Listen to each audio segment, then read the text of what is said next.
ठीक है ना, खेलूँगा। पहले हाँ कहिए।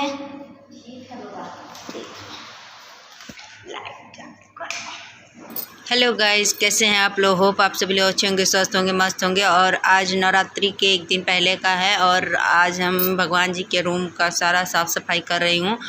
और नवरात्रि से पहले एक दिन पहले मैं साफ़ सफाई कर देती हूँ, क्योंकि रूम में रखा है तो पूरा रूम हमको साफ़ करना पड़ता है। इसी वजह से मैं सारा धीरे धीरे सब फ़ोटो वोटो निकाल रही हूँ। जितने कपड़े थे सबको निकाल के सबको धुल दूँगी। और भगवान जी लोग को अभी रख रही हूँ, इकट्ठा करके रख लूँगी ना, तो उसके बाद मैं साफ़ सफाई कर लूँगी और नहा के आऊँगी, तब इन लोग को पोंछूँगी और पोंछ के सजा दूँगी। तो फाइनली देखिए, धीरे धीरे मैंने सारे कपड़े इकट्ठा कर लिए हैं। अब इसके बाद बस मुझको झाड़ू लगाना है। जितने फ़ोटो लगाए हैं सारे दीवार पे, और उधर भी साईं बाबा का फ़ोटो लगाए हैं, और ऊपर तो कुबेर महाराज का फ़ोटो चिपकाया गया है, तो वो तो निकल नहीं पाएगा।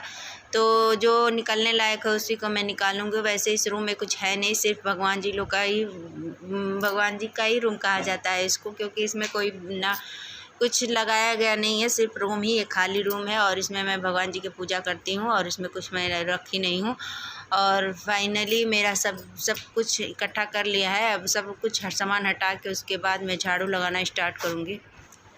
देखिए, सारा बर्तन निकाल के किचन में रख दी हूँ और जितना डिब्बा उब्बा सब खाली कर दी हूँ। जितना पहले का रोड़ी सिंदूर सबको मैं अलग अलग पेपर की पुड़िया में बांध के रख दी थी। और इधर सारा जंगले पे जो सामान रखा था, पूजा का गंगा जल का शीशी था, और सो बड़े बड़े जो बर्तन पूजा का होता है केवल तो नवरात्रि में ही निकलता है, उसके पहले मैं नहीं निकालती हूँ। तो वही मोर पंखियों की सब ले जाके इकट्ठा करके, यहाँ मेरा आंगन है, यहीं पे मैं रख रही थी सब उठा के। और आम की लकड़ियाँ रखा था उसको भी मैंने निकाल के बाहर रख दिए हैं।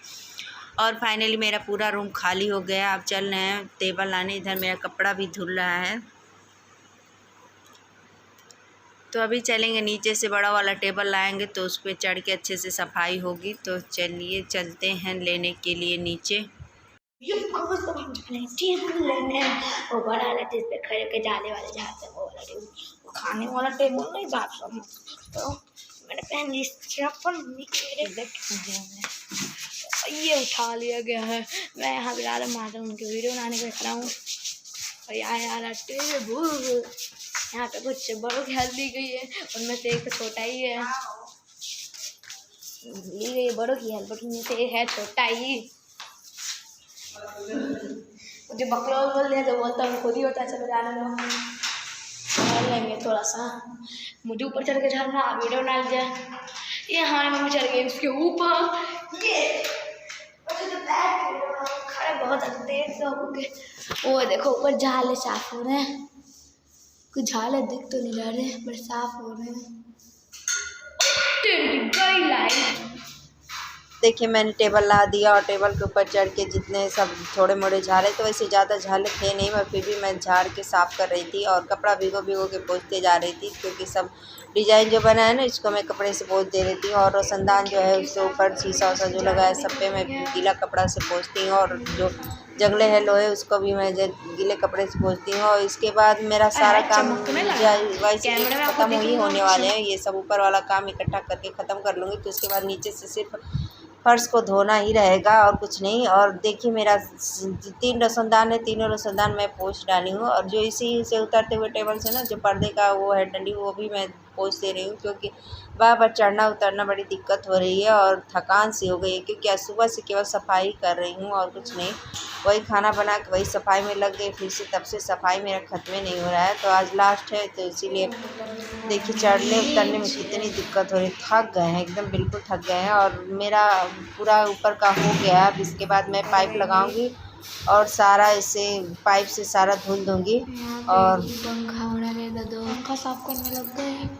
और इधर जो पंखा मेरे से भी टेबल लगाए थे ना रोशनदान पोंछने, तो पंखा भी उसी टाइम मैंने पंखे को भी पोंछ दिया, क्योंकि फिर ऊपर चढ़ना पड़ेगा इसी के लिए। तो सोचे किसी तार पंखा भी पोंछ दें, लास्ट हो गया। और उसके बाद मैं बाहर बालकनी में उसके ऊपर चढ़ के बालकनी का जो जितना झाला वाला सा था मैं निकाल रही थी धीरे धीरे। इस यहाँ पे तो सीढ़ी आ नहीं पाएगी, इसीलिए मैं जो छड़ वाली है उसी पे चढ़ के एक हाथ से पकड़ी हूँ, एक हाथ से झाला निकाल रही हूँ। यहाँ बहुत डर लगता है, फिर भी रिस्क तो ले ही लेते हैं, क्योंकि झाला बहुत ज़्यादा लग जाता है, बाहर का है ना, तो इसी वजह से झाला बहुत ज़्यादा लग जाते हैं बाहर से। तो फाइनली मेरा बाहर से भी मैंने क्लीन कर दिया। इसका ये बाहर जो पूजा रूम का है ना, इसके बाहर बालकनी है। बालकनी थोड़ा लंबा चौड़ा है और तो दीवार पे चढ़ रेलिंग बना है ना, तो उसी पे मैं चढ़ के उसको झाड़ रही थी। तो देखिए साहब फाइनली झाड़ू वाला काम ख़त्म हो चुका है। अब इसके बाद हम लोग पाइप लगाएंगे। तो जो भी बाकी है उसको थोड़ा मोड़ा घींच लेते हैं और जो गंदगी है सारे झाड़ू करके बाहर निकाल के हम लोग फेंक देंगे। वही बालकनी से ही फेंक देंगे। बाहर ज़मीन जो खाली है ना, वहीं पे हम लोग कूड़ा फेंकते हैं। वैसे तो कुछ दिन में बन जाएगा तो फिर कूड़ा वाले को कूड़ा ही देना पड़ेगा। वैसे तो बड़ी दिक्कत होगी, मैं फिर भी जो शाम खाली है तो थोड़ा आराम पड़ता है फेंकने में। अभी जानते ही हैं कि लोग जहाँ खाली ज़मीन रहता है वहाँ कूड़ा फेंकने ही लगते हैं, या नॉर्मल सी बात है। तो फाइनली मेरा सारा झाड़ने वाला काम हो गया और मैं सारे कतवार उठा कर फेंक डाली जितना डस्ट था सब। और उसके बाद मैं पाइप लगाई। उसके बाद जंगला खिड़की सब धूल डाली। मैं पोंछने का काम नहीं की थी क्योंकि इतना ज़्यादा थक गई थी कि अगर मैं पोंछती तो मुझे बहुत ज़्यादा लेट हो जाता। तो फाइनली मैंने पाइप लगा के सब दरवाजे सब दो दरवाजे हैं, एक बालकनी का दरवाज़ा है, एक शाम फ्रंट वहाँ पे दरवाज़ा है, तो दोनों दरवाज़ों को मैं धुल दी। और जो भगवान जी का ये चौका वौका था सबको मैं धुल के खड़ा करके जंगले पर खड़ा कर दी थी ले जाके। ये सारे ना चौकी जब मेरा घर बन रहा था उसी समय का बनवाया गया था इसको। तो अभी मंदिर नहीं बना है तो इसी वजह से मैं इसी चौकी पर भगवान जी को रखती हूँ तब तक। और देखिए फाइनली धीरे धीरे अंधेरा होने वाला है। वही 5:30 हो गया है। और जो कुर्सी है ना उसको भी मैं पैर चढ़ के चढ़ी थी तो इसलिए कुर्सी को भी धुल रही थी। तो फाइनली मेरा सारा सफाई हो गया। और जो आधा दीवार है आधे दीवार को मैं भी धुल दे रही थी। पाइप जब लगाई थी पाइप तो धुल रही थी सारा, क्योंकि पेंट है, पेंट पे तो पानी अड़कता नहीं है, निकल जाता है, सरक जाता है। तो फाइनली मेरा सारा मैंने धुलने वाला काम ख़त्म होने वाला है। और फाइनली मेरा सारा काम ख़त्म। इधर मैं बाहर से भी शीशा लगाया तो बाहर से भी जंगला ढूंढ रही थी, खिड़की और जंगले पर पानी गिरा रही थी। और अंदर से जाली लगाए ना तो जाली पे धूल गर्दा बहुत जल्दी भर जाते हैं। तो वो जाली को अच्छे से मैं पाइप मार के पूरा अंदर से धुल रही थी, क्योंकि जाली के अंदर ना गंदगी जो घुस जाती है वो निकलती नहीं है जल्दी। तो मैं क्या करती हूँ, मैं पाइप लगा कर उसको धुल देती हूँ। आप लोग सोचते होंगे कि लकड़ी ख़राब हो जाएगी, मगर मेरा लकड़ी ख़राब नहीं होगा क्योंकि पेंट लगा है तो ख़राब नहीं होगा। तो मैं ऐसे ही करती हूँ क्योंकि तो फाइनली मेरा रूम सारे पूजा रूम साफ़ हो गया और मैं जस्ट अभी नहा के आई हूँ। फिर उसके बाद मैं भगवान जी लोग को लेके आई हूँ और थोड़ा सा पानी में कपड़ा भिगो के सबको मैं पोंछी हूँ। सब सारे फ़ोटो को मैं गीले कपड़े से पोंछी हूँ। और फिर वही चौकी पे बिना बिछाए ही इनको रख रही हूँ, क्योंकि कल सुबह में हम नया कपड़ा ला के बिछाएँगे इनके लिए। तो अभी जाना है मुझको थोड़ा मार्केट, क्योंकि पूजा के लिए सामान भी लेना है और उसका तो मैं रिकॉर्डिंग कर नहीं पाऊँगी क्योंकि आज मैं बहुत ज़्यादा थक गई हूँ। सुबह में किचन और फ्रिज साफ़ की थी और शाम को पूजा रूम, तो इसी वजह से मुझे बहुत ज़्यादा थकान हो गई है। और जो जहाँ था वहीं पे मैं शिफ्ट कर रही थी, जहाँ जहाँ भगवान जी का फ़ोटो लगा था वहाँ लगा रही थी। और उसके बाद बस सब रह गया उनका कपड़ा धुलना और बर्तन और डिब्बी सब मैंने धुल लिया था।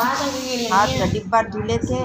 और उसके बाद देखिए सारा कॉपी जितना है किताब, कॉपी नहीं किताब सब पोंछ के वही स्टैंड पर रख रही थी। जो पढ़ने वाला आता है ना छोटा सा स्टैंड, वही रखा था मेरा, तो उसी पे मैं किताब बैठ के पढ़ती हूँ। तो जो लक्ष्मी जी का फ़ोटो सब टंग गया, देखिए पूरा सब क्लीन दिख रहा है। और फाइनली मेरा सारा काम हो गया है। अब इसके बाद मैं भगवान जी का जो कपड़ा है उसको अब जा रही हूँ ऊपर ले जाके धुलूँगी और ऊपर धुल के ही छत पे ही मैंने डाल दूँगी, क्योंकि सूख जाएगा। शाम हो गई थी, हमको लग रहा था 6 बज रहे थे, 6 नहीं 6:30 हो रहे थे। तो फाइनली मेरा काम कंप्लीट हो गया है। और बताइएगा मतलब मेरा वीडियो कैसा लगा है। अच्छा लगा हो तो प्लीज़ मेरे चैनल को सब्सक्राइब करिएगा, लाइक करिएगा और बेल आइकन प्रेस करिएगा। Okay, bye bye.